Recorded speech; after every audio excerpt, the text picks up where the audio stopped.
Salut et bienvenue dans C'est ça cliché. Je suis Vanessa, prof de français et je t'accompagne dans la découverte de ma langue maternelle. Peut-être que tu l'auras noté, mais si tu étudies le français depuis quelque temps, ce que tu vas apprendre dans les livres de grammaire, dans les manuels, est bien différent de ce que tu vas entendre dans les conversations entre les personnes natives. Effectivement, la langue grammaticalement correcte n'est pas tout à fait celle qu'on emploie chaque jour dans nos échanges entre francophones. Dans cette vidéo, j'aimerais partager avec toi 4 micro-habitudes qui vont t'aider à débloquer dans les conversations les problèmes liés au passage de la langue grammaticalement correcte à une langue plus naturelle. Allez, viens, suis-moi, c'est parti. Très souvent, j'entends les apprenants de français qui me disent « Non, mais ce qui bloque, au fond, ce n'est pas vraiment le vocabulaire, mais c'est de réaliser que durant les conversations, les structures qui ont été apprises précédemment changent complètement. Elles se modifient. Notre langue à l'oral est nettement plus vivante. D'ailleurs, tu l'auras peut-être noté, le francophone a tendance à employer des escamotages. Par exemple, les abréviations, on en raffole, les altérations, ou encore quand on tronque les mots. Par exemple, je ne sais pas, la négation devient alors à l'oral je sais pas. Donc, souvent, le problème, ce n'est pas que tu manques de lexique, mais c'est tout simplement la construction, même des phrases, qui bloque. J'aimerais te présenter 4 petits réflexes que tu peux dès à présent mettre en pratique dans tes futures conversations. Micro-habitude numéro 1. Utilise le pronom neutre « on » quand tu t'exprimes. La langue française, tu le sais, compte 6 pronoms sujets. Le singulier, je, tu, il, masculin, elle, féminin et le on, neutre, suivi du pluriel, nous, vous, il et elle, pluriel. Dans la plupart des langues, le pronom employé majoritairement est le nous, pluriel. Il communique le groupe. Il communique une information générique. Par exemple, si tu communiques une nécessité, tu auras tendance à employer ou le tu à l'interlocuteur direct ou le nous quand tu t'adresses à un groupe de personnes. Par exemple, tu dois boire beaucoup d'eau en cas de forte chaleur. Ou nous devons, en général, nous devons boire beaucoup d'eau pour nous hydrater en cas de forte chaleur. Viens par ici, je t'interromps 2 secondes.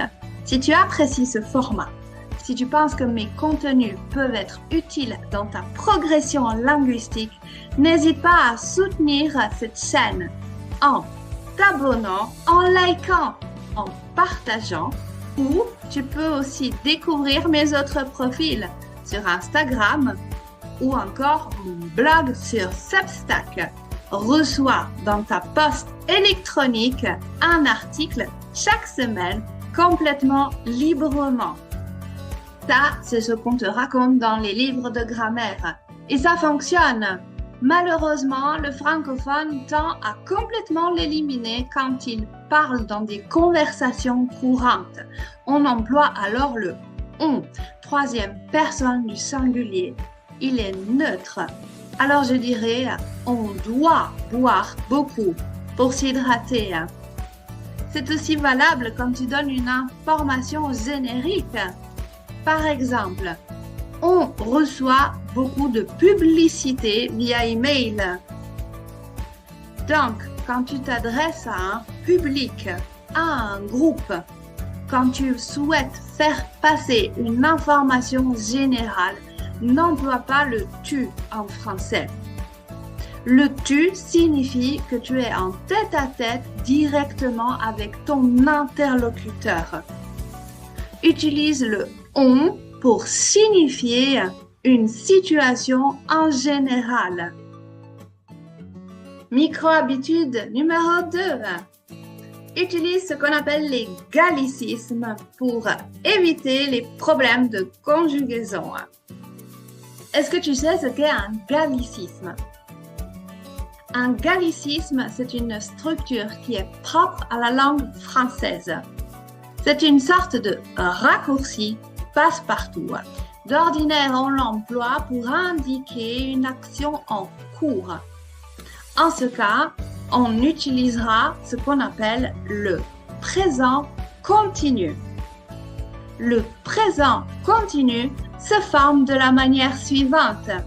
J'utilise le pronom sujet suivi de l'auxiliaire être, puis la formule en train de, plus infinitif. En train comme le moyen de transport. C'est ça, comme la locomotive, le train. Ça te donne l'idée du mouvement. C'est une action qui est continue, actuelle. De fait, c'est très souvent utilisé pour signifier le gérondif en français.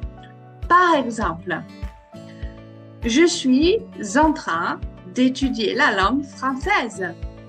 Ils sont en train d'arriver chez toi. Le gallicisme, qu'on nomme donc le présent continu, te permet de rendre ta communication plus vivante. Il raconte ce que tu fais ici et maintenant.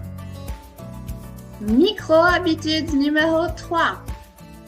Privilégier le présent de l'indicatif quand tu t'exprimes en français. Je m'explique. Souvent, dans les langues latines ainsi que dans la langue anglaise, l'interlocuteur a tendance à projeter. Il utilise alors ce qu'on appelle le futur proche, le futur de la programmation. Le futur proche se compose ainsi: sujet suivi du verbe aller plus l'infinitif. Pour les francophones, ça signifie un futur de proximité. Je vais faire les courses d'ici 1 heure. C'est-à-dire, je suis sur le point de sortir faire les courses au supermarché. Toutefois, quand tu es dans une conversation où tu racontes, tu partages une anecdote, tu décris, alors la langue française privilégie le présent de l'indicatif. Pour raconter, présent de l'indicatif, comme son nom le dit, indique une réalité. D'ailleurs, si tu prêtes attention, dans les articles journalistiques, dans la presse, très souvent, on emploie effectivement le présent de l'indicatif. Par exemple, tu vas rendre visite à un ami. Tu lui dis « j'arrive au téléphone » plutôt que « je vais arriver ». C'est un état de fait. Tu es sur la route. Tu vas te présenter « j'arrive chez toi ». Je comprends, je vois, j'observe. Quand tu décris, tout cela est actuel. Alors, je le raconte au présent. 4e et dernière micro-habitude que je souhaite te partager. Indiquer la nécessité en français. Le verbe falloir. Il faut plus infinitif. Ça, c'est littéralement notre structure VIP. On l'adore. Et on l'utilise pratiquement quotidiennement. Pas pratiquement, on l'utilise effectivement chaque jour. Il faut indiquer un besoin. Et il est très simple parce que le verbe falloir, en vérité, se conjugue uniquement à la 3e personne du singulier. Il a donc une seule forme de conjugaison. Il faut. Il est suivi directement de l'infinitif. Il faut indique donc une nécessité en général. Par exemple, il faut s'organiser pour aller prendre les enfants à l'école. Ça, c'est une nécessité quotidienne. Ou encore, il faut dormir 8 heures par nuit pour être en forme. Ou encore, dans sa forme négative, il ne faut pas traverser quand le sémaphore est rouge. En somme, ce ne sont que de petits réflexes, mais il faut bien commencer par là si tu veux petit à petit rentrer dans un français plus naturel. Ce sont des automatismes que tu peux dès à présent mettre en pratique dans tes futures conversations. Et puis le but, ce n'est pas d'être parfait quand tu t'exprimes, mais c'est de commencer dans ce rythme-là, dans cette façon de parler plus directe, plus naturelle, plus proche de ce que sont vraiment les échanges entre francophones. Et souvent, je vais te dire, ça suffit déjà pour se sentir un peu plus à l'aise pour prendre la parole.